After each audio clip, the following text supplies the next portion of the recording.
So guys, আজকে একটি নতুন ভিডিও নিয়ে চলে এসেছি। আজ সকাল সকাল ঘুম থেকে উঠেছি, দিয়ে একটু ফ্রেশ হয়ে গেলাম। প্রত্যেক দিনের মতো আজও আমি ভেজানো ছোলা খেয়ে নিব। ওয়েটটা তো একটু বাড়াতে হবে, তার জন্য টাইম মতো আমি খাবার খেয়ে নিচ্ছি। এখন আমি খাওয়ার পরে পড়তে বসে গেছি।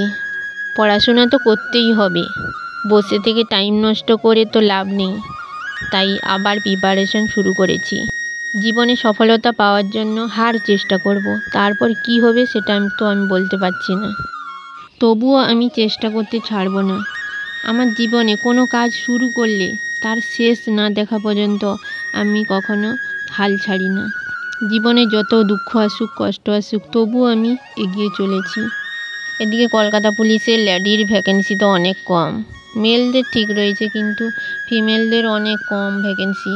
তবুও চেষ্টা করতে থাকবো, চেষ্টা ছাড়া তো আর কিছু নেই। এখন আমি রিজনিং প্র্যাকটিস করছি, এরপরে জিকেটা করব।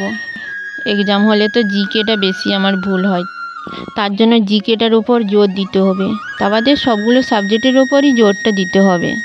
এদিকে আবার বিয়ের জন্য বাড়িতে চাপ দিচ্ছে। এতদিন তো এখন বিয়ে করব না করে করে এত দিন কাটিয়ে দিয়েছি, কিন্তু এখন আর হচ্ছে না।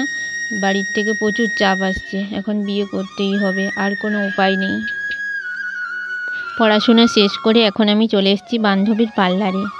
অনেক দিন থেকে ভাবছি পার্লারে যাব আসা হয়নি, তার জন্য আজ চলে এসেছি। আর এখন সন্ধে হয়ে গেছে, আর সন্ধ্যের সময় একটু বেরিয়ে এসেছি। সঙ্গে ভাইও এসছে, ভাই এসছে, পিসির ছেলে এসছে, আর একটা বন্ধু এসছে। ওরা এসেছে আর আমিও এলাম মেলা দেখতে। অনেক দিন পর মেলায় এসেছি তো খুব ভালো লাগছে, মনটাও ভালো লাগছে। পড়াশোনার পাশাপাশি আনন্দের জায়গাটাও খুঁজে বার করে নিতে হয়, না হলে মাইন্ড ফ্রেশ থাকে না সারাদিন বসে থাকলে। মেলায় অনেকক্ষণই ঘোরাঘুরি করলাম, তারপর আমার যা যা দরকার আমি ওইগুলো কিনে নিলাম। মেলা দেখতে এসেছি মানে তো কিছু কিনতেই হবে। মেলাটা বসেছে আমার বাড়ির থেকে কিছুটা দূরে।